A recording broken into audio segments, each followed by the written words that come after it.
What's up everyone, Kaze no What If is here with What If Deku was a villain. Before we start, if you like the video, like it, share with your friends, comment, and let's start the video. Mr. Compress and Golden Grin checked behind them again. They couldn't hear any sirens, or see any other heroes. They'd had to take several extreme maneuvers, and even used some of the car's other features like the smoke screen and deployable tacks. It seemed that they were alone. Did we lose them? Golden Grin asked. Mr. Compress nodded, it seems that way. From his pocket, he pulled out 4 marbles. With a dramatic flourish, they returned to their default state. Inkblot was leaning on her hammer, while Gentle Criminal and La Brava shared a hug. Mastermind himself looked out of sorts, obviously wincing a bit. Golden Grin turned to Mastermind.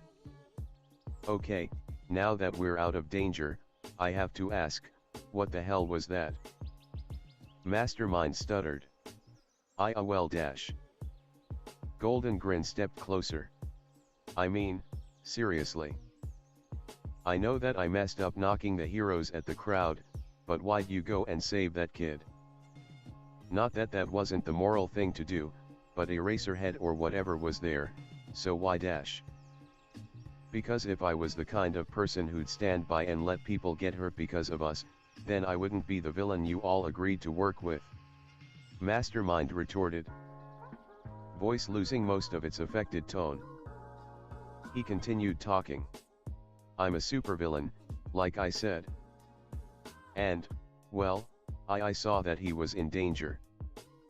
I wasn't thinking, I just moved. Golden Grin and Mr. Compress shared a look. It's not a bad thing to want to help people, Mr. Compress began. But we were in the middle of escaping from the heroes. As a result of trying to save that teenager dash. Mastermind nodded. I know. I got us all into trouble, and I nearly got La Brava captured dash. Mr. Compress made a zip-it motion across the flat mouth of his mask. That was an unfortunate turn of events.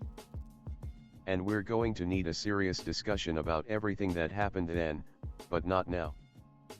At least we were able to make it out in one piece. Mastermind glumly nodded, then started. La Brava-san dash. Mastermind, it's okay. Mastermind looked over at La Brava. Are you sure? La Brava nodded. Well, I don't know if you heard, but she swallowed. But you guys, she sniffed, eyes down to the ground. Then she wiped her eyes clear of tears. Mastermind, you're honestly the second person who I can say was my friend. She looked up, meeting Mastermind's eye. So thank you for that. But I kind of have to agree with not endangering us like this again. Mastermind nodded. I'll do my best. And besides, his cape started to flutter dramatically in the wind as he clenched a fist. Next time, the heroes will have to try harder to catch the League of Supervillains. Crickathum. Stitch poked his head out of the front door. God. Stop doing that. I've got a terrible hangover. Oh, Stitch. Mastermind ran over to the back alley doctor. The rest of the gang came in, making sure that the front door was closed. He seemed to be vibrating with nervous energy. Did the contingency dash? Stitch held out a large envelope for answer. Mastermind opened it, taking a peek at the contents. Quickly sealing it up, he clapped Stitch on the shoulder. Thank you for your hard work. Stitch just shook his head. Not a problem. The rest of the crew just sat down in various places, on the couch, at the table. Mr. Compress held his hands out, then with a dramatic flourish, revealed several marbles. Popping open, the marbles deposited their spoils for the villains to look over. Gentle Criminal looked over the villain. Well, we shall all have to work on making sure that nobody gets hurt during one of our jobs. La Brava and I shall have to get started on editing the video, the shorter villain nodded, camera in hand, and tomorrow we'll have to meet with Jiren to get our plunder laundered. But for now, what say we have a nice cup of tea? He held out the pot of tea, already starting to steam and its subtle fragrances floating out through the room. Mastermind nodded. I'd love to. He then checked his watch, wincing. I have to go. Sorry, Gentle. My mom's expecting me back for dinner. Inkblot blinked. You're still living with your mom? Mastermind froze, then nodded. Yes. I still live at home with my mom. Inkblot blinked, then gave a small grin. Huh. Real mama's boy, huh? She leaned in slightly, eyes lidded. You know, I could be your mommy. Mastermind's visor started to glow cherry red. I gotta go. Mastermind yelped, taking off. Catching a train. Inkblot watched him leave, his hand rapidly waving as he went. For a 20-something guy, he's surprisingly jittery about these things, she mused. Mr. Compress and Gentle nodded. Well, it made sense to all of them that somebody like Mastermind would be so awkward. Excepting Golden Grin, the rest of them were fully grown adults who had achieved no small degree of infamy. They'd each looked at Mastermind, checked over his invitation, and formed the opinion that he was a serious man-child in his early to mid-20s. The kind of grown man whose idea of villainy was dressing up in a costume and delivering speeches out of a comic book was in all likelihood a serious villain otaku. Not to mention all of the time needed to make that tech by himself. Gentle Criminal shrugged, pouring himself and the others a cup of tea to celebrate, the brown liquid flying through the air. Well, I suppose I'll have to teach him about keeping his composure. Imagine him dealing with somebody like Midnight. Inkblot shuddered. Yeah, she'd eat him alive. Something like that happening to Mastermind? Not happening before she'd gotten to him. Inkblot hadn't met many people who were nice to her without being freaking weirdos. After a few dates with people like that, she'd given up on meeting anybody who'd be decent. Somebody like Mastermind? Who was so nice that it was illegal. Yeah, she was going to get through to him. Mr. Compress looked over at Stitch, cup of victory tea in hand. Okay, what was that about with the envelope? Stitch simply seemed to smile. Mastermind gave me something to guarantee that I managed to deal with that objective. Gentle Criminal nearly spat out his tea. Why you mean dash? Stitch nodded. Yeah. I actually delayed All Might. Believe me, you wouldn't believe how I did it. The other villains nodded, slightly shakily. While there was no way to know for sure whether he could have come in, nobody in the room wanted to risk it. After a few seconds, Mr. Compress clapped him on the back. Well, you've certainly earned your share of the loot. Stitch nodded.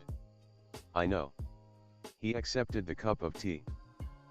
A hand reached into his pocket and pulled out a small flask, pouring the contents in. When he saw the other villains looking at him askance, he shrugged. What? Later we did, in fact, talk about everything that had gone right and wrong with the heist, mostly on my end. We'd kept our copies of the videos we'd taken, and we edited it together for the new League of Supervillains YouTube channel. Then we made our plans to get rid of the evidence. After we'd hit the jewelry store, most of what we planned over the next few days was, essentially, to resell the jewels. If you have the right contacts, then you can find fences who will take the jewels and return money. That, and unscrupulous jewelers who took the gems, no questions asked. I didn't exactly like working with jewelers like that, but we would make a huge amount of money, even when it was split 7 ways. I kept a few diamonds, as necessary in case I needed to rebuild the freeze ray. That had been a nightmare to build the first time around, a whole bunch of work theorizing and analyzing ice quirks that various heroes possessed. Frozen and Cool Down in particular, since their quirks manifested in a similar freezing cold light, I had to check their energy signatures to make sure they were replaceable. Then, I had to figure out how to incorporate that kind of freezing energy. I'd done it, but mostly because of a lucky find on the beach in the form of some lost diamond rings. It had taken me about 3 years before I'd been able to take my idea for a freeze ray from merely a dream to reality. Initially, the freeze ray had been massive, it had been basically a fridge-sized beam gun. But after nearly 100 prototypes, a lot of explosions and near frostbite, I had finally managed to shrink it down to a small pistol. Sure, it took a lot of power, and I'd had to modify my armor substantially to provide the power source. But it was all worth it. I had a freeze ray. But most importantly, it had convinced me that the miracles of quirks could, on some level, be replicated. The energy imaging tech that I had had to develop for this project, based off of my own investigations into the I-Island quirk diagnostic technology, had paid off. I had to admit, the possibilities of reproducing other quirks had stoked the fires of my imagination. Quirks may bend the laws of physics, but they have never broken them. The apartment of All Might is a spacious affair, a massive penthouse in his headquarters at Might Tower. Yagi Toshinori's apartment was a small yet pleasant place in the Musudafo area. He had moved there, mostly so that he could be closer to his old school, so that there was the minimum time spent getting there when he would teach. Partially because staying in his penthouse had gotten more and more oppressive. But here he was, checking over old documents and furiously trying to work out what to do with the information. Yagi winced, checking over the various pieces of paper he had found. He had wanted to deny what was contained on these pages, but there was no denying the plain truth of the autopsy report. The fourth bearer of One for All, Shinomori Hikage. He'd done the research, had actually talked with his old teacher about who had met with Nana Shimura. Then tracked down a long list of the bearers, retracing the steps of history. It had been illuminating. But everything had led him to this point. Toshinori couldn't help but laugh, blood coming from between his lips. All this time Sir Nitai had spent worrying about making a proper successor, and his choice wouldn't have lived past 40. Heck, considering that it was 4 generations later, then young Mirio may have had even less time. He didn't have conclusive proof, just a massive hunch about what may have done his predecessor in. Something that they had had that he didn't. Toshinori frowned, a sigh passing through his lips. Sometimes, he just felt so tired. He sat back in his chair, face cradled in his hands. So many villains had slipped through his fingers. And there was so much still to do. Being the symbol of peace was a heavy burden, one that he would shoulder time and again for the good of all. Toshinori stood back up. Well, he was going to have to change his plans for the future. All for One was dead, so there wasn't any real need for One for All to stick around. It had served its purpose. Later, he would have to call Sir Nitai and Mirio. And now that he thought about it, a couple of old friends as well. His hand brushed against a framed photograph of a much younger All Might and a man with wavy brown hair in glasses. A smile quirked his skull-like face. David Shield. He hadn't seen his friend in so long. Yagi knew that whatever David would develop would end up being better than anything Mastermind could create. He doubted that the villain had even thought of dealing with All Might given the handkerchief he'd handed Yagi earlier. Mastermind looked over the gear. Here you go, Stitch-san. On the table holding the rest of the support gear was a long white lab coat, as well as a pale blue plastic face mask and a t-shirt. Stitch picked each piece up as Mastermind continued. The lab coat has been reinforced with an underlay of metallic wires designed to harden the garment with the press of a switch. Underneath, the shirt has been made of a Kevlar weave with armor plating over vital areas. He picked up the face mark.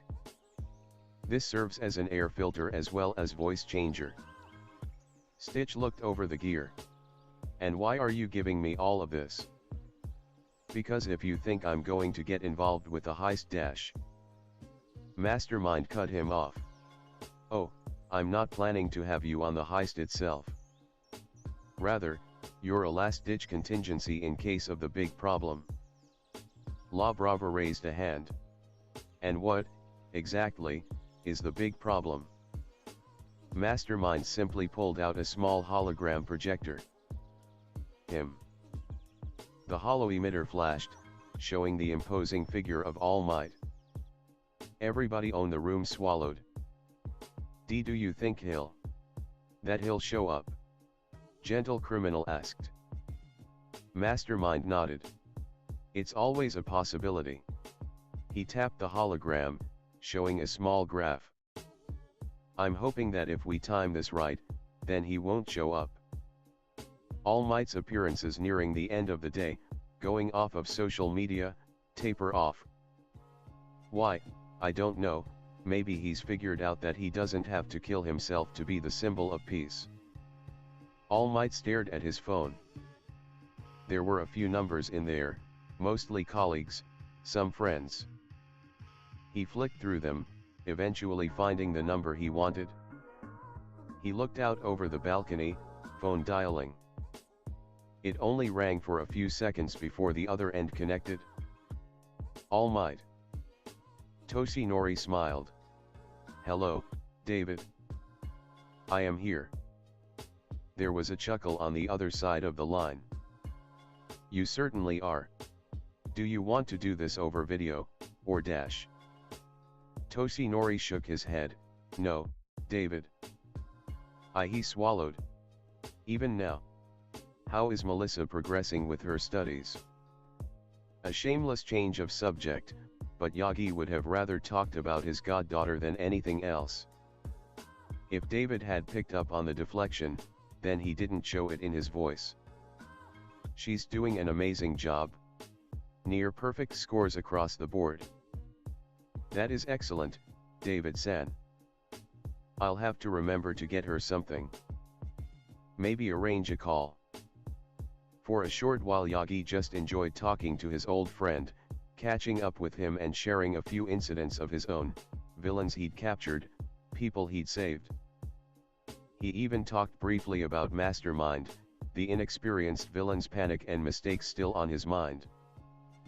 But he knew that he would have to cut to the actual purpose of his call. David. There's something that I'm planning in the future. He paused, mustering up the will to continue. Something big. And I also have to talk with you about some old baggage. I've known you for so long, and I didn't want you to get involved. But it's long overdue. David seemed to pause. Should I get Melissa on the phone now? You know that she'll want to talk to her godfather. And the line is definitely secure. Yagi shook his head. No, this is something I should have told you a long time ago in person. Both of you. He swallowed. So please, come over to Japan. I'll talk to you then, probably with a stiff drink. Toshinori, you know that personnel on I-Island can't leave dash. You and Melissa are practically family, and I'm on the board. I'll deal with it. All Might cut him off. While true in the sense that there was no easy way for a scientist or their family to leave, it was not impossible. Just very, very difficult. But All Might had sunk a lot of money into I-Island, enough for a controlling share.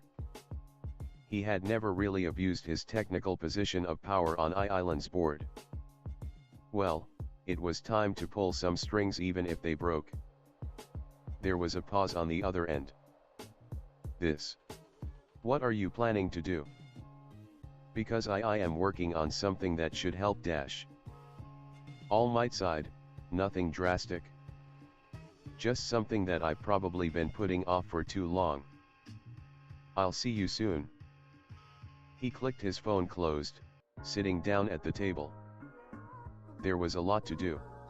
Maybe if he'd had a bit more time, he could have helped out that fan with the cat up in a tree and helped deal with Mastermind's latest antic. But he had just spent a second or two too long, and had to gauge that he would have to push his quirk to stay and help. But he hadn't regretted helping that fan. If there was something in front of him, he couldn't not help. Toshinori sighed, pulling his phone back. One call to the board of directors at I-Island, one that he knew would be long, boring, and fraught with bureaucracy. Then, he'd have to call Sir Nitai. Before the heist. The planning room had gone quiet, the other villains looking at Mastermind. Stitch stared at Mastermind with wide eyes. "You're clearly nuts," he said, glaring at the armored villain. Mastermind made an gesture with one hand. "Probably. But this plan could work. All you have to do is get your cat dash." Stitch's scalpel manifested on his finger as he loomed over Mastermind. "Lose my cat?" Mastermind furiously shook his head. "No. I was saying that you should get your cat to climb a tree and hope that All Might or some other hero helps get it down. And if he doesn't show, then you could get your cat down yourself." Stitch relaxed slightly as Mastermind continued. "Listen. If All Might hears somebody in trouble, then he'll take the time to help them first. I'm basing this off of the Sky Egg incident." Stitch's eyes widened. That whole situation had been a pretty bad one, it had been all over the news. "You mean the time where other incidents delayed him from immediately coming into the situation?" Mastermind nodded. "I mean, I love All Might as much as anybody, but if there's a problem in front of him he will jump in, 100%. Stitch crossed his arms. "That sounds extremely unlikely." "What, All Might's just going to show up to help me with the lost cat?" Mastermind stood there for a moment, then nodded. "I completely agree. All Might's just one man, even if he is the symbol of peace. Him coming across you is so unlikely I'm not going to bother thinking about the odds." He looked at each of them in turn. "And no plan is ever going to be 100% reliable. Truly, when thinking about All Might, he's amazing. A true superhero." He chuckled, short and slightly bitter. "I'm nowhere near his level. This plan that I have, it's really a beta of a plan. It's not the best, but it has the least risk to you or to us." He looked at Stitch, the other villains watching, Stitch himself just leaning back in his chair. "So I have to ask for a leap of faith with this. If it doesn't work, nothing happens. You get your cat down. But if All Might shows up, then you could delay him for a second. Maybe two. And that might be all the time we need. And the next plan shall be better." He extended a hand. Stitch looked the shorter villain in the eye for a second or two. Slowly, Stitch reached out to shake Mastermind's hand. All Might had thought that dealing with I-Island's security would be the hardest thing he would do. But a few mentions of potentially taking away his name or visitations caused the other directors to fall over themselves to get him to stay. David and Melissa Shield would be traveling from I-Island to Musudafo in only 2 weeks. Then he'd called Sir Nitai. He'd tried to explain as much as he felt he had the strength to, but then the man had blown up at him. Taking the receiver away from his ear, Yagi winced. It's not anybody's fault dash. Not anybody's fault. Sir Nitai's voice lashed out like a whip. Of course it's nobody's fault that the protege that I chose for you is suddenly not good enough. Yagi winced. It's not like that dash. Not like what? You suddenly call me, tell me that you can't give Mirio one for all and that you can't explain it? How exactly is it not like how it is? All Might tightened his grip on the phone. This is not something that I can just talk about over the phone. It's complicated. It's not that I think Mirio has no potential. He frowned. He would be incredible with it. But I simply cannot hand it to him. The thought of young Mirio, lowered into a grave at the young age of 40, or even lower. One for all could have taken him earlier at its current power, was too horrible to bear. So he steeled himself. In a few weeks, I'll be meeting with my old friend from America to talk about why I'm doing this. I wanted you to come there so that I can explain it all in person. There was a pause. David Shield? He's coming here. Toshinori smiled. Yes. He is one of my oldest and dearest friends. I pulled some strings for him. He looked out over the skyline, memories passing through his eyes. Why, I'd say that he was my first sidekick. We certainly got into a lot of trouble together. I thought I was your first sidekick. Toshinori laughed. Ah, you were my first hero sidekick in Japan, that's certain. David and I were roommates at college together. Why, we practically did everything together. I see. Sir Nitai seemed to pause. That would certainly explain why you're so close to him. He's lucky to have met you during your time in the States. Toshinori just nodded. And I was lucky to meet him. He took me all over the place. Even made me the godfather to his daughter. An idea hit him. Young Mirio and her would get along well. It's also important for young Mirio to get to know her as well. She is a nice young lady. Godfather? Toshinori paused. Is something the matter? No, no. It's nothing. I'll be there with Mirio. There was a distinct pause. And this is not over, Toshinori. We will be discussing One for All and its next bearer. Toshinori frowned. We certainly will. He hung up, plans in the back of his mind. After the long discussion that they'd had over the video call about the heist, Izuku had at first felt drained. Then he'd remembered his personal package, his additional objective. Slowly, reverently, he'd crept over, slapping on his blast shield. The raw power of the item had nearly blinded him the first time he'd taken it out. Carefully, he got its display case ready, plastic gloves on to prevent damage. He eased the envelope open, slowly moving the item out. It seemed to shine with its own light, and he could swear that a choir of angels was singing. Midoriya Izuku was over the moon with his planned distraction. He checked over it again, chuckling. Good, good, he breathed. He had never thought that he would have the chance to get this, even by proxy. Earlier, as the plans had been finalized, Stitch had been about to leave when Mastermind pulled him to a side room with come here gestures on top. Stitch cocked his head at Mastermind, the shorter villain seeming a bit nervous. Stitch. I wanted to talk with you a little. Mastermind whisper shouted. Stitch looked down at the shorter villain. About what, exactly? The plan to distract All Might. Stitch nodded. So what did you have in mind? Taser gloves for me? Personal force field? I don't think it'll do much. Mastermind shook his head.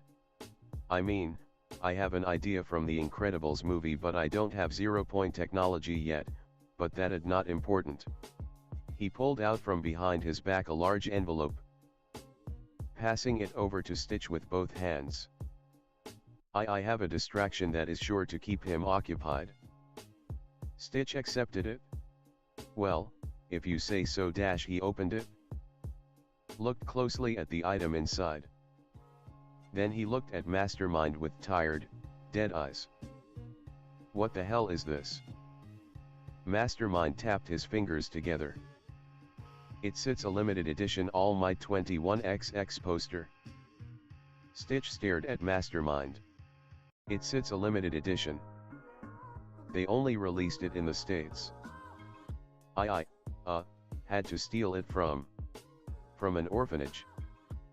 That's pretty villainous, right? Stitch stared some more. So he'll notice that it's rare. If you ask him to sign it, it's a classic. Stitch sighed. If you're sure. He started to talk away only for Mastermind to stop him. Wait. Stitch stopped. Mastermind stared at the taller supervillain, fingers tapping together. Well, this is, it's important. So spill it? Well. I have a request. For how it's signed. Stitch looked at the poster. I can't just say that it's Dash. Mastermind shook his head rapidly. No. It's for a friend. He nodded, hands on his hips. Yes, for a friend. It has to be made out, to my biggest fan. It's important. Stitch stared at Mastermind. Mastermind stared back. This continued for a short time. Then, Stitch sighed. Fine. If All Might comes by to save my cat in a tree, then I'll ask him to do that. I'll say it's for, I don't know, a nephew or something. Mastermind nodded. Thanks. Then he froze. Ah, wait, nephew. Stitch just smiled. For a super genius, you do act a bit like a teenager sometimes. So it's accurate. Mastermind laughed, back ramrod straight. Haha, yeah. You guys sure wouldn't want to be working under the diabolical leadership of a teenager, would you? Izuku ran his hands over the poster lovingly. The only way that this poster could have been improved was if he'd been able to ask All Might to make it a personal dedication. As it was, the poster was going back in its vacuum-sealed glass case, so that future Midoriyas could look at it and be overwhelmed by its amazing power. There was still so much to do. He had his own gear to upgrade, his friend's gear to find improvements in Dash. Midoriya Izuku stopped. He had friends. Friends with gear. Gear that he had designed, gear that was currently only in the beta stage.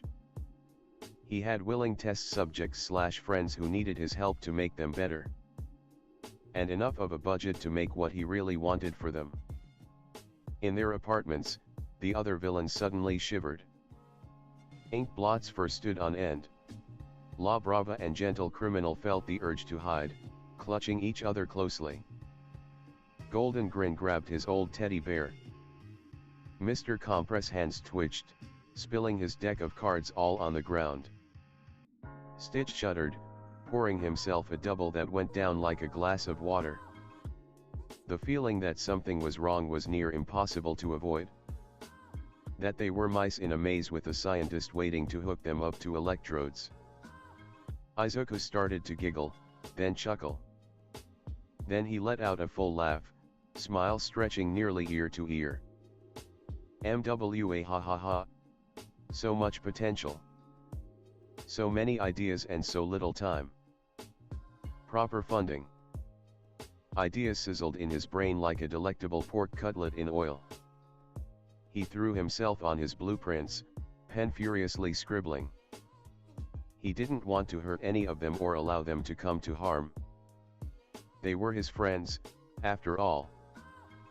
But thinking of how he could help them become the greatest they could ever be.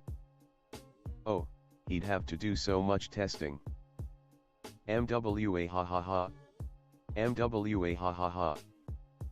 Izuku. It's a school night? You have to go to bed now.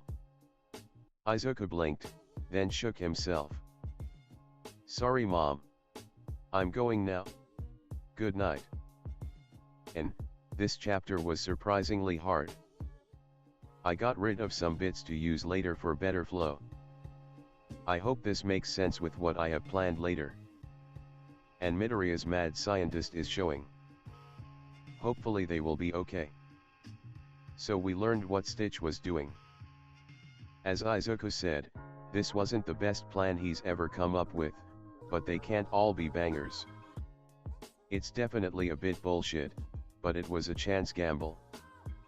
I will try and avoid something like this happening in the future. Please comment for my ego is fragile like a soap bubble. Next time. Shinsu starting his training, and Mastermind starts some technology development. No experiments whatsoever. I hope you guys enjoyed the video. If you liked it, subscribe to my channel for more fanfictions like this, and goodbye.